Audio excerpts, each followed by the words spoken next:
قضا نمازیں اگر کوئی پڑھنا تو چاہتا ہے لیکن اس کو پتا نہیں ہے کہ میری نمازیں کتنی قضا ہیں اور ان کو پڑھنا کیسے ہے، اس ویڈیو میں آپ کو دونوں باتوں کا جواب بالکل آسان انداز سے مل جائے گا۔ توجہ سے سن لیجئے گا اور دوسروں کے ساتھ بھی ثواب کی نیت سے شیئر کر دیجئے گا۔ سب سے پہلے ہم نے تعداد کا حساب لگانا ہے کہ میری نمازیں کتنی قضا ہیں۔ تو آپ اس میں سب سے جو صحیح کام ہے وہ یہ ہے کہ آپ اس میں اندازہ لگا لیں۔ مثال کے طور پر آپ یوں اندازہ لگا سکتے ہیں کہ میں اتنی عمر میں بالغ ہوا تھا اور اب میری عمر اتنی ہے، تو اس میں سے میں نے اتنے سال پڑھی ہوں گی اور اتنے سال نہیں پڑھی، اس طرح اندازہ لگا لیں اور احتیاطاً آپ تھوڑا سا زیادہ اندازہ لگا لیں۔ مثال کے طور پر ابھی آپ کی عمر 25 سال ہے، ابھی 30 سال ہے، تو آپ اندازہ لگائیں گے کہ میں 12 سال کی عمر میں بالغ ہوا تھا، یا 13 کی، یا 14 یا 15 سال کی عمر میں بالغ ہوا تھا۔ اس سے لے کر اب تک 10 سال بنتے ہیں، 15 سال بنتے ہیں، 20 سال بنتے ہیں، یا اتنے سال بنتے ہیں، اس میں سے میں نے اتنے سال تقریباً پڑھی ہیں، اتنے سال نہیں پڑھی، اور معاذ اللہ اگر کسی نے بالکل نہیں پڑھی تھی تو اس صورت میں حساب وہ اس طرح ٹوٹل سالوں کا لگا لے۔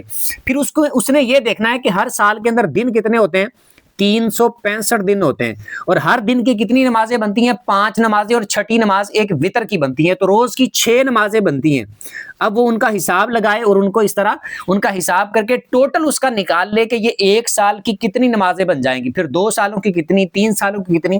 ہر سال کی نمازیں اس طرح ٹوٹل حساب لگا کے ٹوٹل اپنے پاس وہ اس طرح لکھ لے کہ اتنی نمازیں بن گئی ہیں۔ ایک یہ ہو گیا تعداد، ہمیں یہ پتہ چل جائے گی، احتیاطاً تھوڑا سا زیادہ اندازہ لگا لیں۔ یہ تعداد نکال لی، اس کے بعد ہم نے ان کو ادا کرنا ہے۔ تو ادا کیسے کریں گے کہ ہم نے صرف فرض پڑھنے ہوتے ہیں، سنتوں اور نفلوں کی قضا نہیں ہوتی، صرف فرض پڑھنے ہیں اور وتر پڑھنے ہیں ساتھ لازمی طور پر۔ اب جب بھی پڑھیں گے تو نیت اس طرح کریں گے کہ جو میری سب سے پہلی فجر قضا ہوئی تھی وہ پڑھنے لگا ہوں، جو سب سے پہلی آپ کی فجر تھی جب وہ آپ ادا کر لیں گے تو وہ آپ کے اس ریکارڈ سے نکل جائے گی جو آپ کی قضا تھی۔ اگلی بار بھی آپ اسی طرح نیت کر سکتے ہیں، جو سب سے پہلے فجر قضا ہوئی تھی وہ پڑھنے لگا ہوں، وہ بھی اس میں سے نکل جائے گی۔ اگلی بار بھی آپ یوں ہی نیت کر سکتے ہیں، جو سب سے پہلی فجر قضا ہوئی تھی وہ پڑھنے لگا ہوں۔ باقی نمازوں کا بھی سیم اسی طرح سے ہے، اور نمازوں میں پڑھنا وہی سب کچھ ہے جس طرح آپ ادا نماز پڑھتے ہیں، بس اس میں نیت قضا کی کرنی ہے۔